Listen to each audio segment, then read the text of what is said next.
Welcome to our posts. Today we will see stories of r/entitled parents. But my son needs to watch Bluey. Last night when I went to sign in to open Netflix, I found that my TV had been signed out. Went to sign back in and could not do it.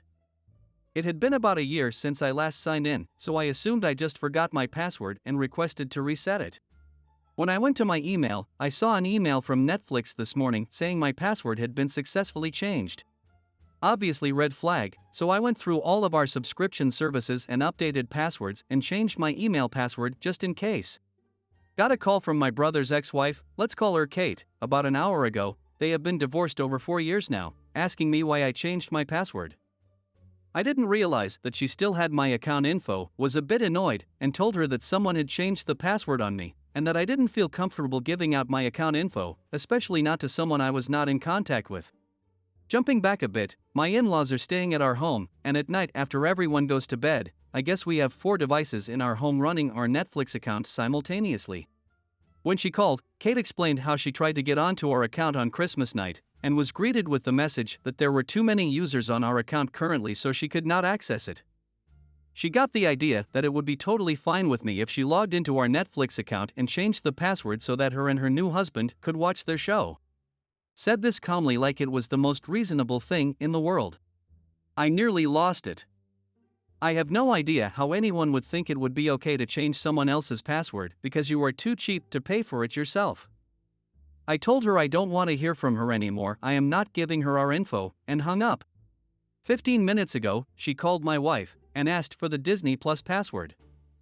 I was lazy and had the same account info for each streaming service, and apparently she figured this out and was logged into several of our services. When I realized who my wife was talking to, and what about, I motioned for the phone. Kate was just whining that she at least needed to have access to Disney Plus so her son, who was 18 months old, could watch Bluey, and that he just needed it to be able to get ready for bed.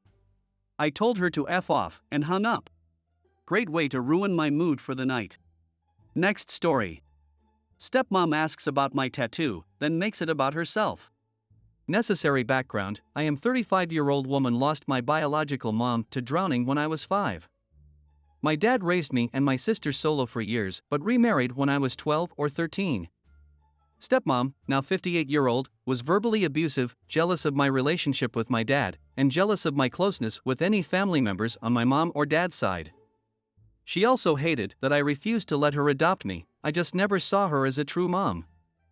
I didn't think she liked me, she scared me more than making me feel safe or happy, and she showed blatant favoritism to her bio son because he could just run to his dad if he doesn't like it. You're stuck here.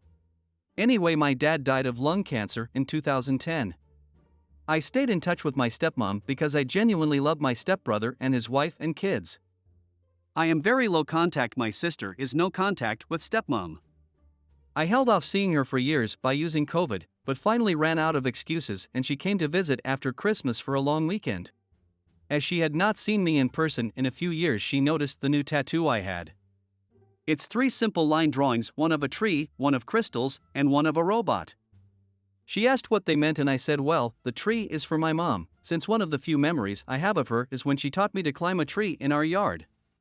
The crystals are for Dad because he was a geophysicist and a rock collector and loved to dig for quartz crystals in Arkansas, and the robot is for my nephew, my cousin's son, who died when he was 6. He had drawn me the robot one of the last times I saw him.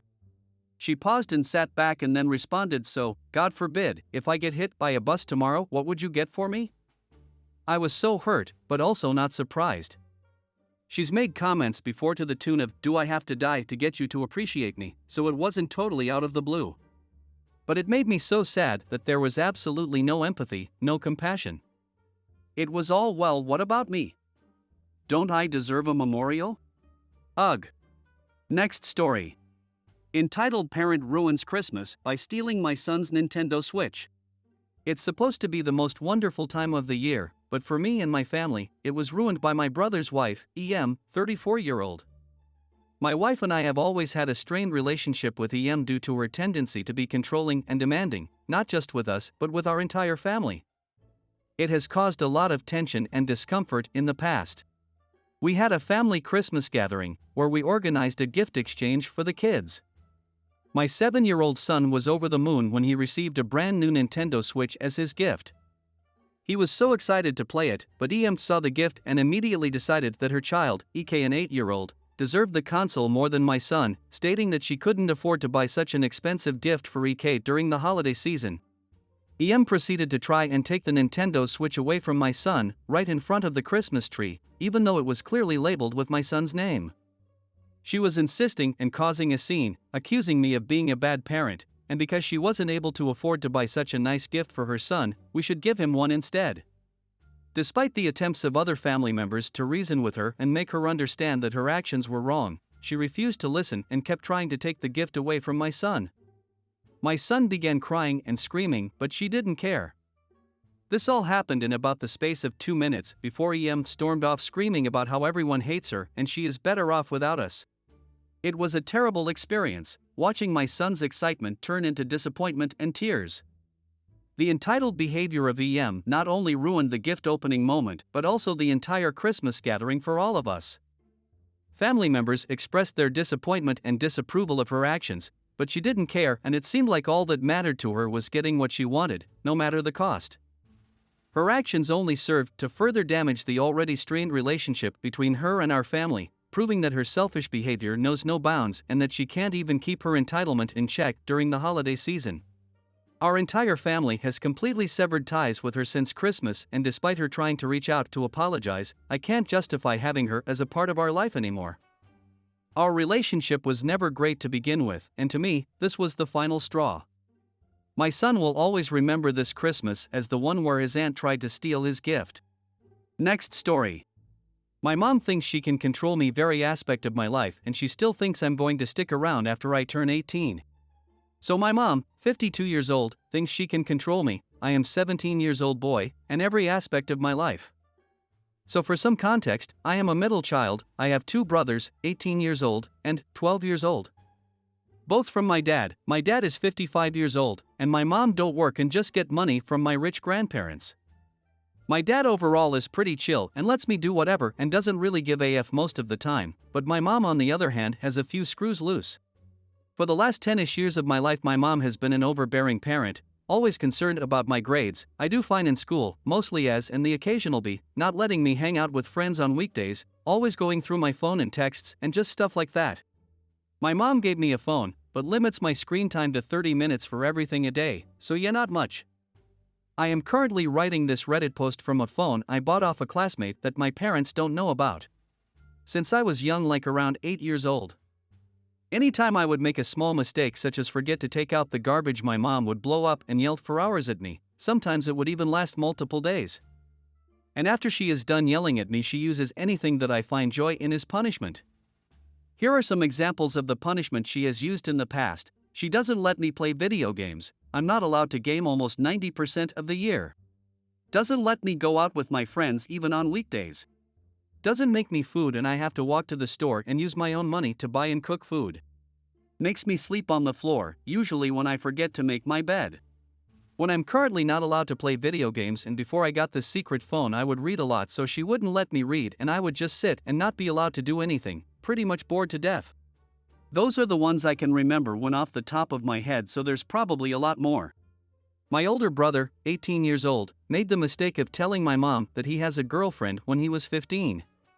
Because since then she goes through his text messages every day and also doesn't let him see her as part of his punishment. So when I started dating this girl around a year ago, I didn't make the same mistake as my brother. For me to hang out with my friends or girlfriend on weekdays, I told my mom I joined a school club. She thinks I'm in like 3 different clubs. I just show up to the clubs that I'm kind of friends with the club presidents. I show up for the club photo day and that's pretty much it, and get on the email list to prove to my mom that I am in the club. My girlfriend's parents know about my situation and are very supportive. A couple of times my mom have kicked me out and my girlfriend's family always takes me in and makes me feel welcomed. I have already have some plans regarding my exit strategy. I already have a bank account my mom doesn't know about because my current one she has access to. I have also talked to my grandparents and they said hey, we'll pay for my university and all expenses while I'm a student. The moment I turn 18, my girlfriend's parents said I can stay with them for the couple of months between my birthday and the start of university/college. Any suggestions on what I should do in preparation of leaving? I hope you guys like this video. If you did, make sure like, comment, share and subscribe the channel or posts.